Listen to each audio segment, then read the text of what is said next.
Welcome to the Collectibles Matrix. My name is Toby, and today I'm going to unbox a eBay purchase that I picked up a week ago.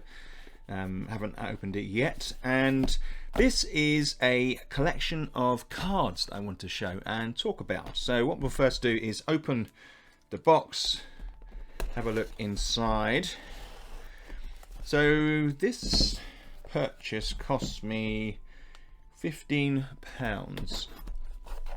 Which I thought was pretty good. It's a complete set. Let's get this open here. It's a snug little box. Right.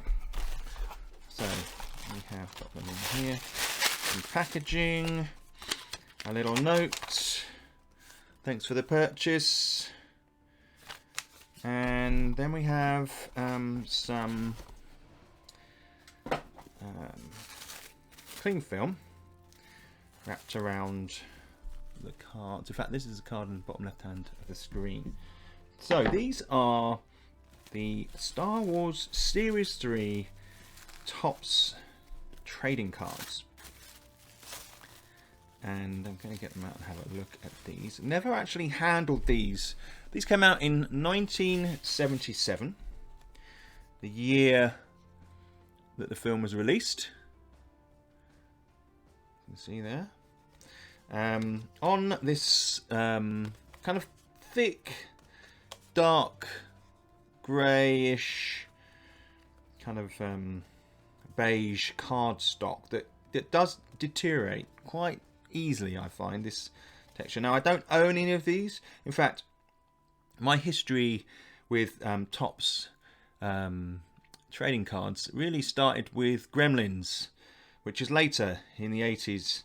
So these were 1977. I was 2 years after I was born, so I never actually owned these. But of course, I'm a massive Star Wars fan, and I saw this online, and I thought, right, I'll pick these up and have a look. So there were 5 series for the original film, for the Topps cards.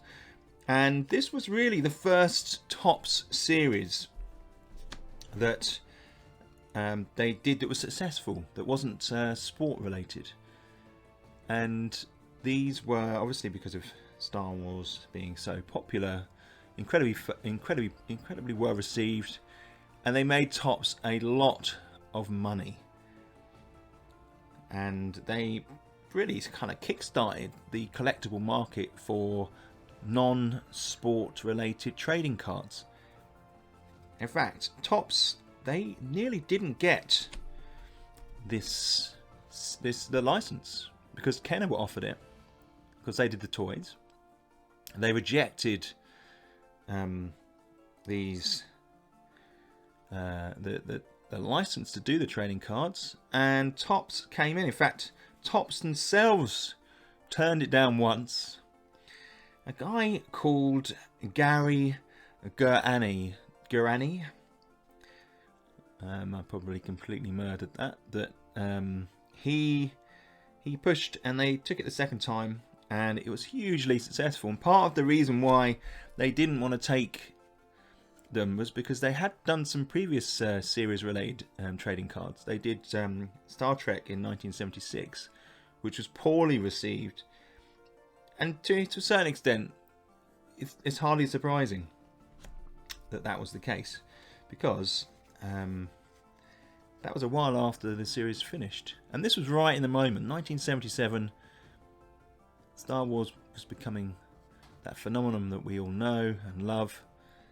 And so anything that had a license, you can see here, this is slightly off-centered, but anything that had a license just kind of reaped the rewards of being part of that wave of Star Wars. And 40 years on, they're still producing Star Wars cards. I think there's an app as well where people can play games using their Topps Star Wars cards.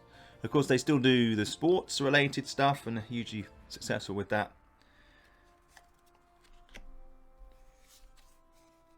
So let's have another look at these cards themselves. you can see I've talked about the stock a bit, and it does kind of fray and deteriorate around the edges. But you'll also notice that the centering is pretty poor on quite a lot of these. And that's quite a big collectible fact for people who collect these trading card games. They like the centering to be pretty exact. I'm not too bothered, but you can see why they might dislike the fact that to the side this larger yellow strip looks a bit off, really.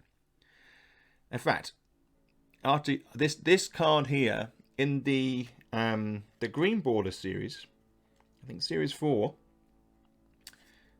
this card appeared similar, where R2-D2 is getting out of his oil bath, and there appears to be a phallic presence, and that card is hugely collectible now.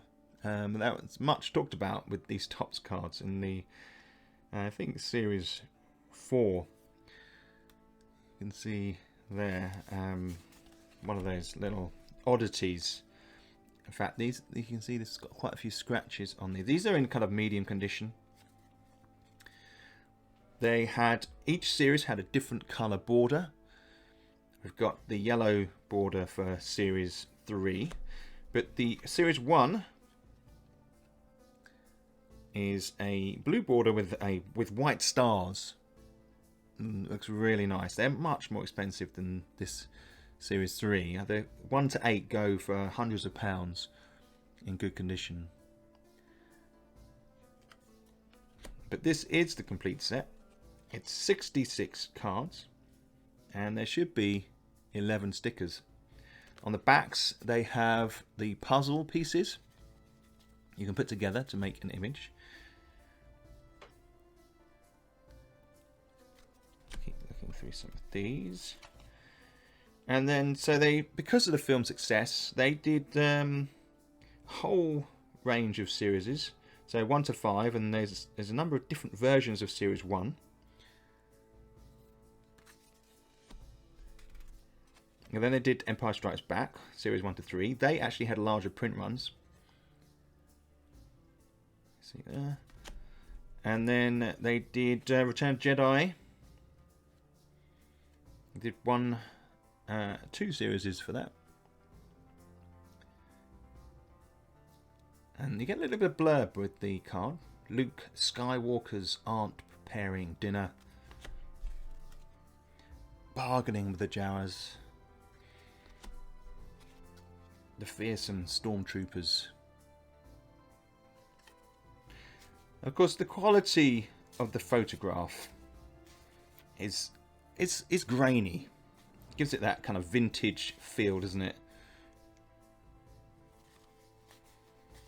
There's some damage on that one there. Look. So they're okay. This is okay. It's a complete set. I'm going to put this in a folder. And actually, this is the beginning of what I want to collect some of these classic Topps sets. I just purchased the Gremlins set, which we will have a look at soon on this channel. Once that turns up, that's a bit more expensive. Look at that. Carrie Fisher. You've got that image there. Now that is concept art. That isn't actually a picture from the film. They did include concept art in these card series, as well as stickers, but the stickers don't seem to be there unless they're on the back. Can't seem to see them. Maybe they're not part of this set. Maybe they're separate actually. So you get the cards and then the stickers. Yes, 66 cards and then 11 stickers that are separate. But this is just the cards. Now on some of these you have a bit of a blurb. The Death Star. It's not related to the image on the other side. Nicely framed. Largest of all space vehicles seen in Star Wars is the incredible Death Star, an awesome space station about the size of a small moon. The creation of Grand Moff Tarkin's Death Star is a monstrous battle station, heavily shielded and carries more firepower than half the star field. It is capable of obliterating entire planets, as we know. Right, so those are the Topps cards, 1977. They smell very vintage as well. So guys, hope you found that interesting. I'm going to be opening up and having a look at some of the other Topps cards very soon on this channel, as well as some other bits and pieces. I hope you're enjoying the content. If you've got any questions, please leave them down below. If you haven't subbed already, it'd be great if you could, because this is a small channel and we're trying to grow the community. And if you like this video, that'd be great as well. That thumbs up button is down there. So guys, watching, and I'll catch up with you in the next video.